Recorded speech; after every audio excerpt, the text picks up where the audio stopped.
Salut les otaks, salut les gamers, j'espère que vous allez bien. Aujourd'hui on se retrouve pour une vidéo achat de produits d'occasion slash Black Friday bonnes affaires. Spécial film, anime, Disney aussi, film d'animation japonais des studios Ghibli. Voilà, donc il y a vraiment pas mal de trucs, je suis assez content, j'ai fait de très bonnes affaires. Vous allez voir, il y en a vraiment pour tous les goûts. Je pense que ça va vous plaire. Alors, on va commencer. Et il y a même du film asiatique, j'avais oublié. J'ai réussi à en choper deux. Donc je suis pas mécontent de moi parce que ça commence à devenir un petit peu plus rare comme j'essaye de ratisser. Oui, je sais, je ratisse un petit peu, mais bon. Faut ce qu'il faut hein, pour se faire une petite collection. Donc j'en laisse pour les autres quand il y en a en double, bien évidemment. Mais il y a quelques petites choses que je ne connaissais pas qui m'intriguait énormément. Je vais vous présenter ça tout de suite dans la vidéo. Alors, on va commencer par quoi? On va commencer par les films classiques, films de cinéma. Je suis pas mécontent. En même temps, c'est pas une superbe brochette, mais il y a des petits trucs quand même assez cool. Notamment un classique parmi les classiques. Hein, franchement, Robin Williams, voilà, Jumanji, le premier. Alors, c'est pas du tout pareil que les films avec The Rock, hein, mais j'avoue que moi, j'avais bien aimé celui-ci, et à la maison, il a été regardé pas mal de fois. C'est vrai que c'est assez sympa. J'aimerais bien d'ailleurs trouver le jeu de société Jumanji, mais pas à un prix exorbitant. Donc, si vous avez des bonnes adresses, ça peut m'intéresser parce qu'il y en a une à la maison qui aimerait vraiment la voir. Elle lorgne dessus depuis de nombreuses années et je pense que ça pourrait faire un potentiel joli petit cadeau de Noël. Voilà. Donc Jumanji, Robin Williams, franchement un indémodable. Peut-être qu'un jour celui-ci j'essaierai de me le trouver en Blu-ray, je sais pas, on verra. Ensuite, Julia Roberts et Erin Brockovich. Bon, Erin Brockovich, je crois que c'est une personne... Alors, c'est issu d'une histoire vraie, je crois que c'est une personne qui part en justice pour je ne sais plus quelle autre raison, contre une grande compagnie, mais alors je ne sais plus si c'est pétrole, si c'est eau, si c'est pollution. Je l'avais vu il y a très longtemps, donc bon, ça faisait pas partie forcément de ma wishlist, mais ça peut être sympa un soir de se regarder ça. Autre film, alors ça c'est plus... on va dire un film pour madame, je sais qu'elle aime bien. Et Nicolas Cage, c'était à l'époque où il commençait, où il faisait encore des bons films. Milliardaire, pardon, malgré lui. Donc en fait, avec Bridget Fonda, Nicolas Cage, voilà. Donc c'est l'histoire d'un flic qui finalement gagne à la loterie et qui est plein aux as, quoi. Et qui séduit en fait une serveuse. Enfin, je me souviens plus très bien, ça fait très longtemps que je l'ai pas vu celui-là, honnêtement. Jeune flic fauché de New York et mal marié à Muriel, une coiffeuse rêvant de grandeur. Laisse un ticket de loto comme pourboire à Yvonne, une jeune serveuse. S'il gagne, Charlie promet à Yvonne de partager la cagnotte. Le lendemain, le ticket vaut 4 millions de dollars. C'est marrant, c'était vraiment la mode à l'époque de ce type de comédie romantique. Ça fait un peu penser à Proposition indécente aussi. Enfin, il y a plein de trucs comme ça qui ont été faits. Un film d'action avec Meryl Streep, Kevin Bacon et David Strathairn, je sais pas. C'est La Rivière Sauvage. Voilà, bon, du rafting. Voilà. Pourquoi pas? Ça, je sais absolument pas ce que ça vaut. Oh là là, il était jeune, Kevin Bacon, là. Hein, bon, c'était après Footloose, mais ça peut être sympa. Un petit film d'action, je pense, compte tenu de l'affiche. Je me dis que ça doit être un film d'action. Un autre film hautement intellectuel, mais hyper sexy. Il s'appelle Sex Crimes, avec une scène ultra hot entre Denise Richards et Neve Campbell. Matt Dillon, et il y a aussi Kevin Bacon. Moi, il n'y avait pas la place pour mettre les 4 noms là. Meurtre et plus si affinité. J'ai souvenir d'une scène. Wouh! Il faisait chaud. Ah là là, mais bon. J'espère que l'intrigue elle est cool parce que honnêtement, ça fait très longtemps. Je pense que ça n'a pas forcément bien vieilli, ces types de films un peu thriller, sexy. C'est un peu comme Scream, je pense. Ça n'a pas forcément bien vieilli, ces films des années 90-2000, j'aurais tendance à dire. Ouais, fin des années 90, 99. Pas forcément bien vieilli, mais bon, allez, je pense que ça peut être sympa de se le regarder, et puis après, voilà. Bon, en tout cas, ça faisait partie du lot, je vais pas me plaindre, hein, c'est déjà pas mal. Voilà pour les films, on va dire classiques, hein, cinéma français et ou américain. Maintenant, ce que je vous propose, c'est, je vous avais dit, ça m'avait mis la puce à l'oreille lorsque j'avais récupéré le Disney de Basile le détective, et je m'étais dit, ah bah tiens, ça pourrait être intéressant de choper quelques DVD de Disney. Et puis, bah vous savez ce que c'est, hein, quand on commence, on rentre dans un engrenage. Et bah, c'est un peu ce qui s'est passé, en fait. J'en ai trouvé plutôt pas mal, je trouve, pour une première vague, en tout cas.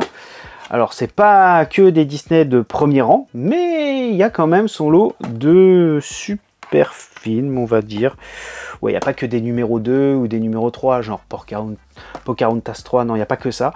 Bon, allez, on commence avec le retour de Jafar, qui est peut-être la suite directe d'Aladin, je ne sais pas. Ça me dit rien, mais je pense qu'il a sa petite cote, j'allais dire. Non, c'est sa petite, comment dire, son petit fame, on va dire. Hein. Retour de Jafar, ça me dit vaguement quelque chose. On est vraiment pas sur le Aladdin numéro 4 ou la petite sirène 23. Vous savez, des fois, il y a des Disney, on se dit c'est des suites de suites, on sait même plus quel est le personnage secondaire, tertiaire. Mais c'est qui, en fait? Bon, ils ont trouvé le moyen de faire un film, mais là, Retour de Jafar, je pense que c'était un direct to DVD. Ça n'a pas dû sortir au cinéma, mais il a eu son petit moment de gloire. Voilà, c'était l'expression que je cherchais. Ah, autre grand classique, là, pour le coup, c'est Fantasia Collection. Et c'est en fait un coffret où il y en a deux, parce qu'il y a Fantasia... On va l'ouvrir, hein. Ouais, c'est ça, il y en a deux. Donc il y a Fantasia et Fantasia 2000. Bon. Moi, je trouve que c'est assez cool. Après, Fantasia, on aime ou on n'aime pas. Musique classique, animation. Moi, j'aime beaucoup la partie avec le... l'une des parties les plus connues, que sont finalement Disney magicien qui fait marcher les balais. Et il est comme ça, là, comme un chef d'orchestre. Et aussi, bien évidemment, le ballet entre les femelles hippopotames et les crocodiles. Ça me fait toujours sourire. Voilà, alors là on a Aladdin, le roi des voleurs. Alors je sais pas si c'est Aladdin numéro 1 ou si c'est encore un Aladdin, voilà.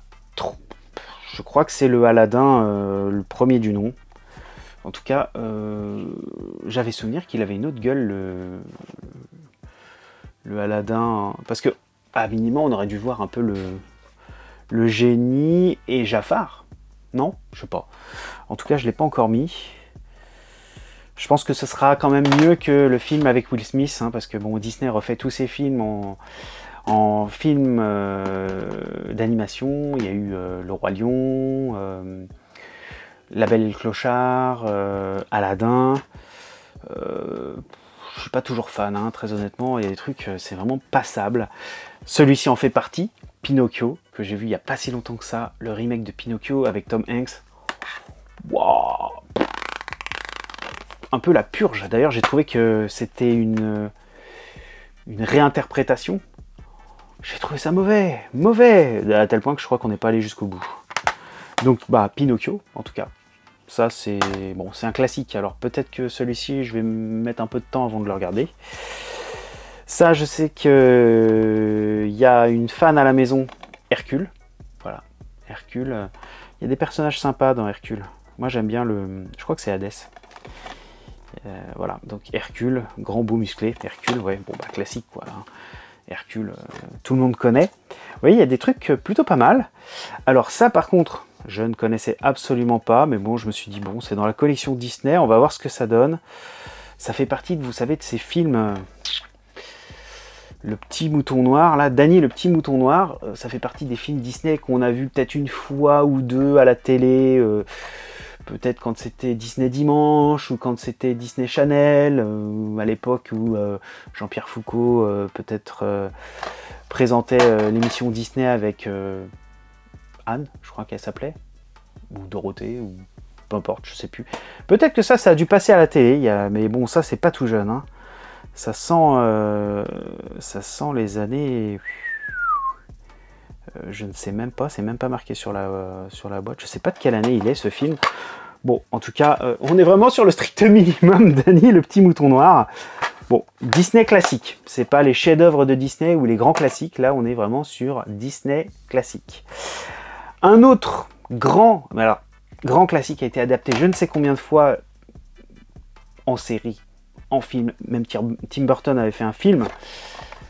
Alice au Pays des Merveilles, c'est pas ce que je préfère, j'avoue, comme Disney. Ça m'a toujours mis un petit peu mal à l'aise. Je sais pas pourquoi, mais j'ai jamais trop apprécié. Mais bon, il y était, je l'ai pris, il n'était pas excessivement cher.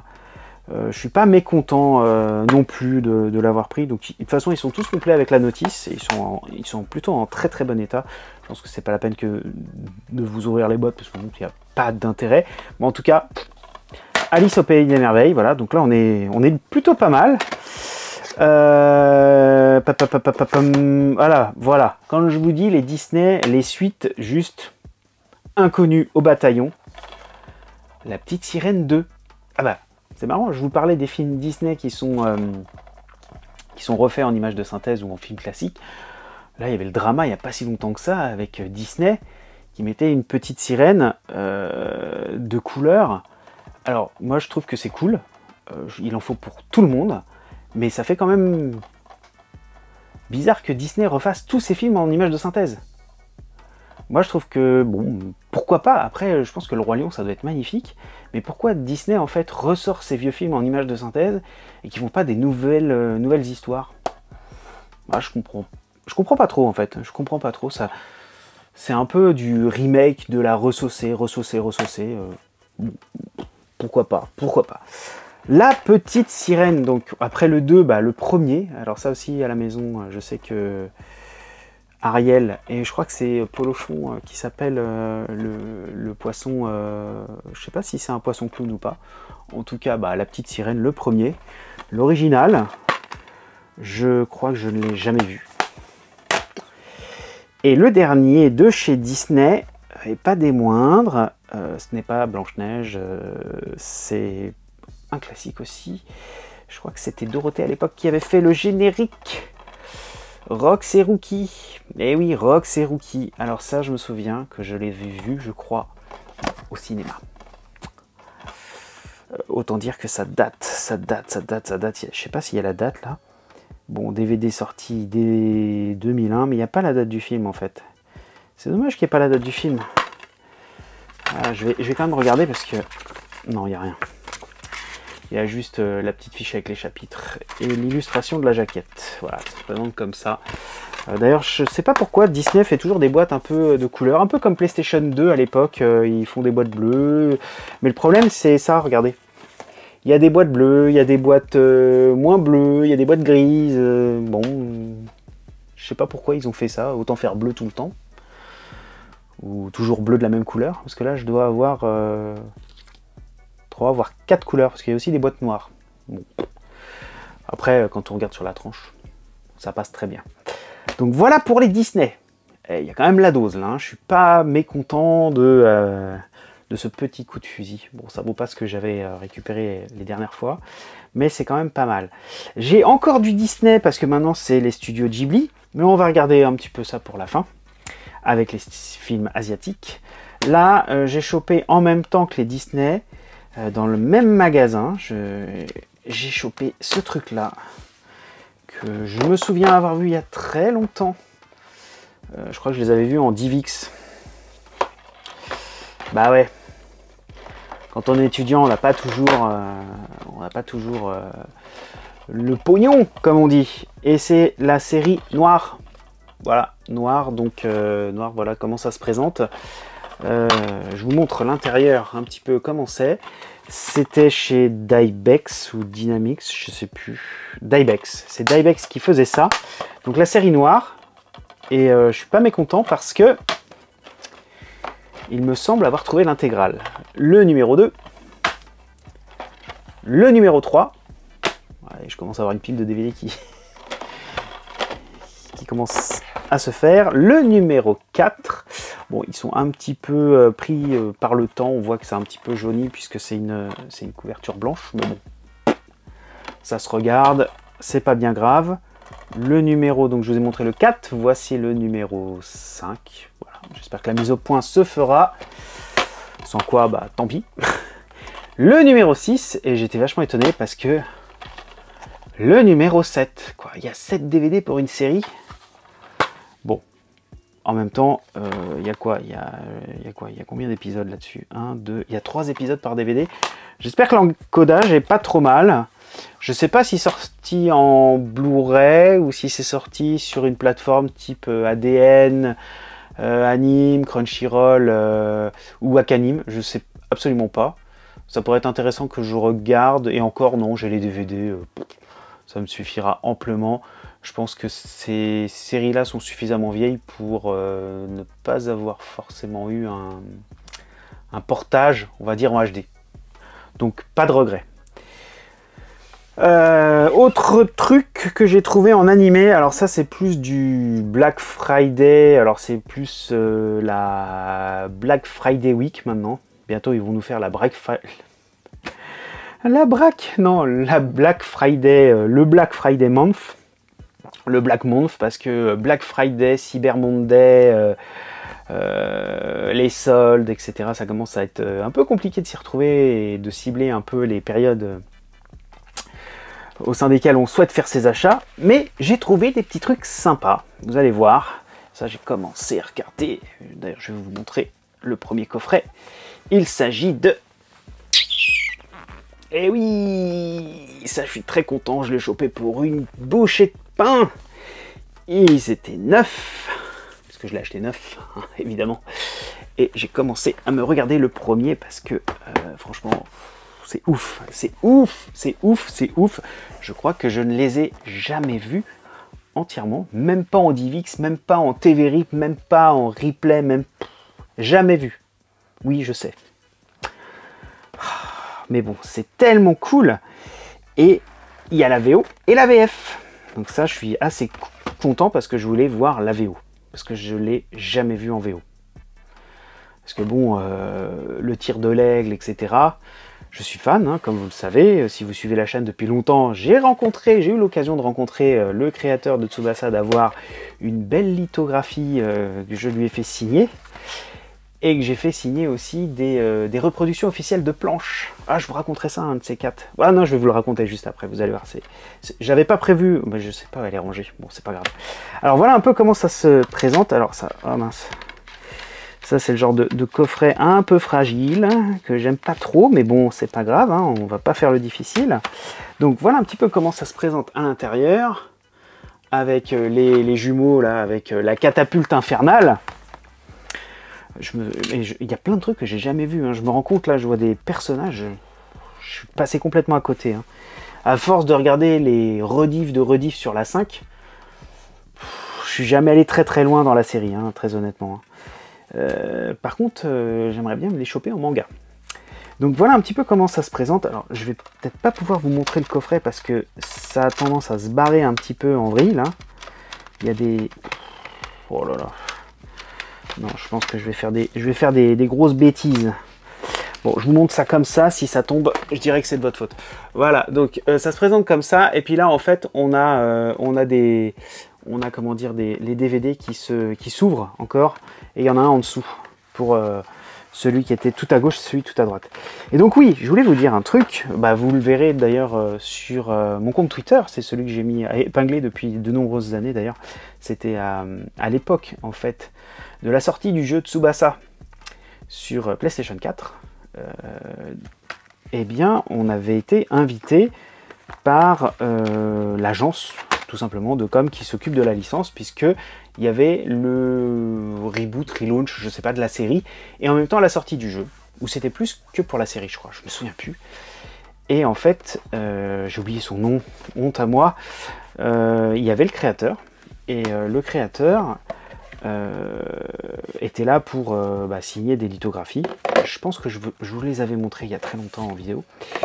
Et sachant ça, en fait, ce que j'ai fait, c'est ayant acheté les reproductions officielles des planches du manga d'origine à Tokyo, je m'étais dit, peut-être que j'arriverai à lui faire signer. Et en fait, bon bah j'ai fait la queue, hein, comme les autres journalistes qui étaient là. Bon, voilà.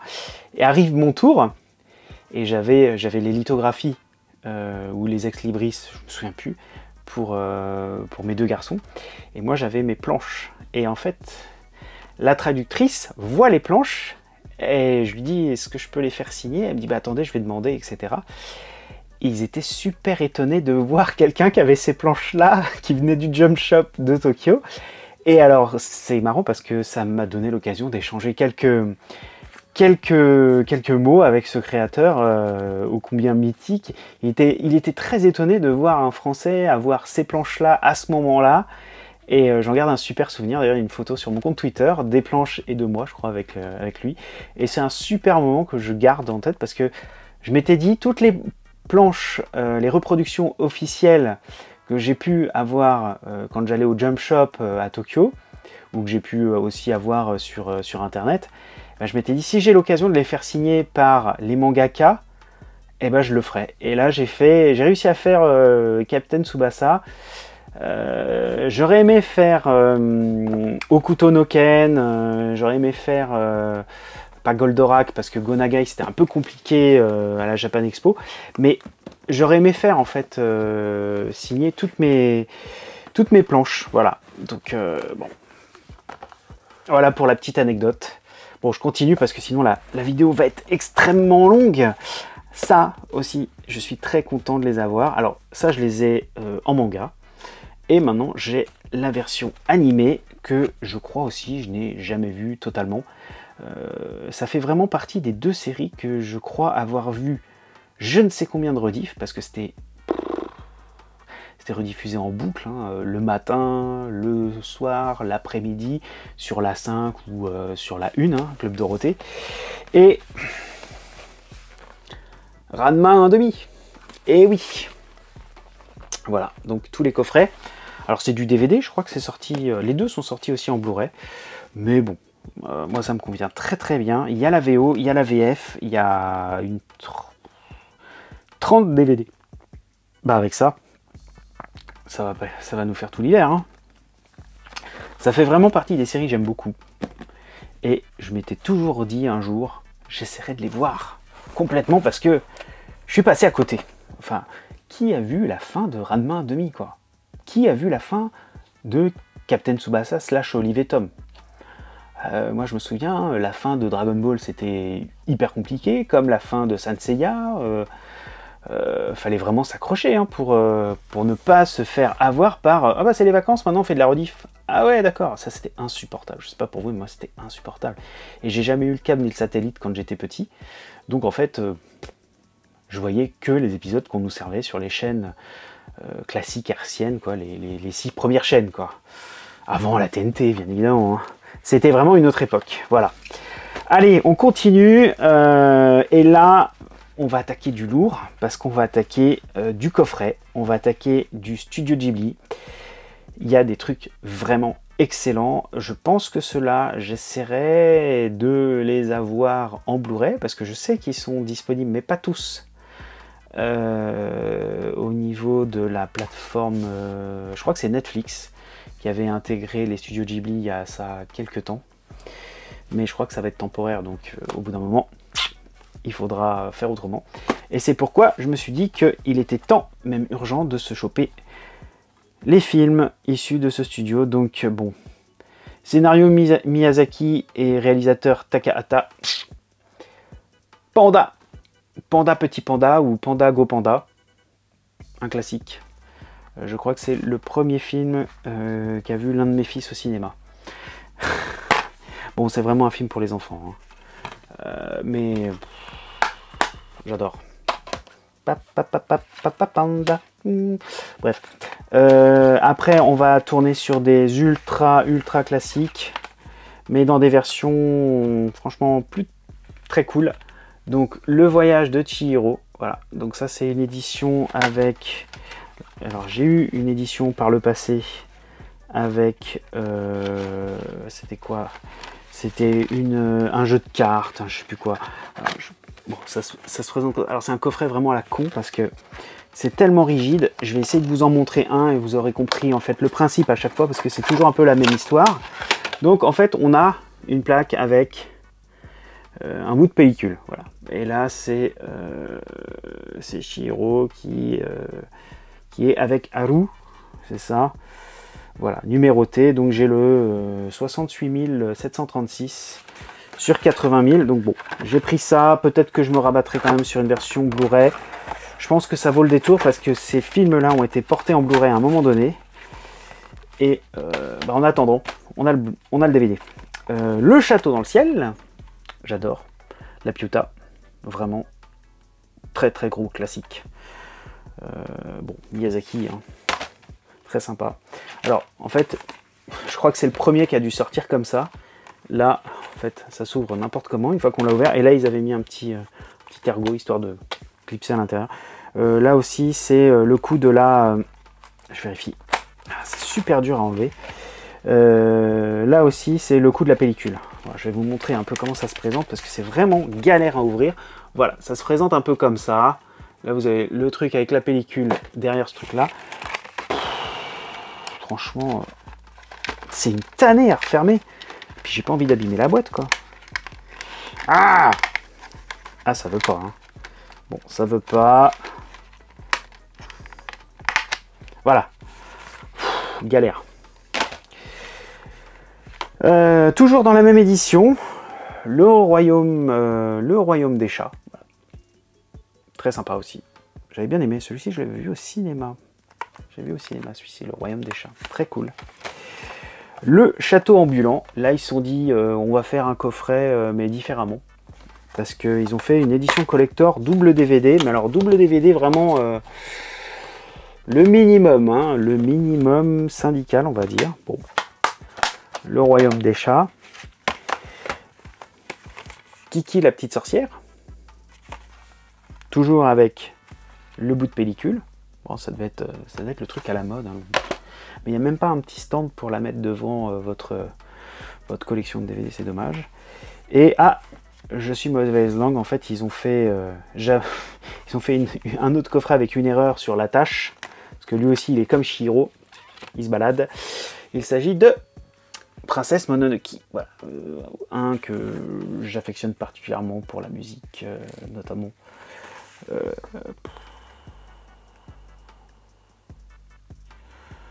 Il est dingue ce film. J'adore. J'adore. Alors j'espère un jour choper les Pompoko, je sais plus, le vent, je me souviens plus, je sais pas si c'est Le vent se lève ou Si tu tends l'oreille, etc. Ça pourrait être sympa. En Blu-ray, je les ai eu en DVD japonais parce que l'encodage était bien meilleur, mais je les ai revendus. Je les ai revendus parce que j'avais pas toute la collection et c'était hors de prix en fait. Les DVD et les Blu-ray japonais sont hors de prix. Donc je me suis rabattu sur la version PAL, d'autant que bon, le mix est pas trop mauvais et l'encodage est pas mal non plus. Bon, mais pas aussi bon que les versions japonaises, ça c'est certain. Voilà pour les films des studios Ghibli.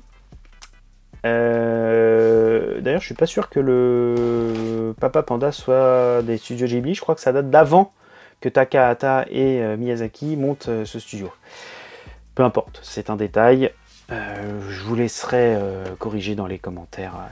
Je sais qu'il y a des fans inconditionnels, hardcore, qui savent beaucoup mieux que moi quelle a été finalement la chronologie. Alors, un film d'Akira Kurosawa. Donc on passe au film asiatique avec Kagemusha. Un film de samouraï. Comme on n'en fait plus. Je vois que Palme d'Or 1980. Ouh! Il n'y avait pas que des films chiants alors à Cannes. Oh, je plaisante. Il y a eu Pulp Fiction après, puis il y en a eu d'autres. Non, je plaisante. Bon, ça, Kagemusha, je le connaissais ce film, donc je suis content. Alors, c'est pas une édition ultra sexy, hein. C'est vraiment, il y a la galette et ça s'arrête là. Et puis pour un autre film asiatique.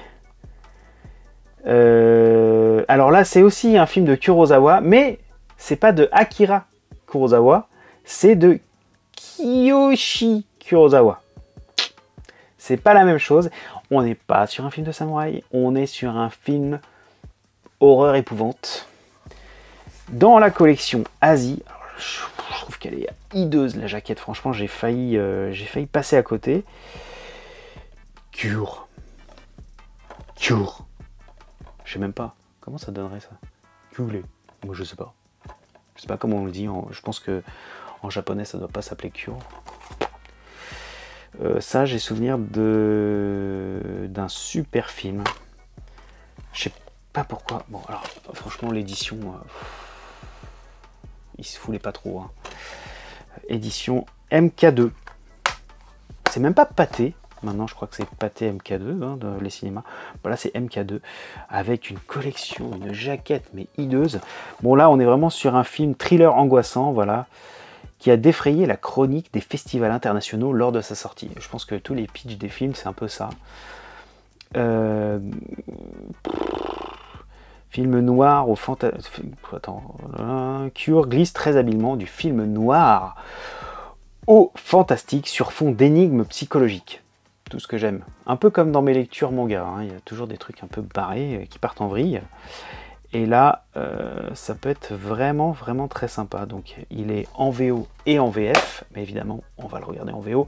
Avec une VO, j'ai cru voir une VO 5.0. Bon, je sais pas ce que ça va donner. En même temps, c'est pas un film grand spectacle, mais je suis très content d'avoir chopé ce film-là parce que je l'avais vu il y a très longtemps. J'avais vraiment été enjoué. Ouais, voilà. Et je me suis dit que ça serait intéressant de le voir une seconde fois. Je l'ai vu passer, j'ai fait hop, à tout basket. Voilà.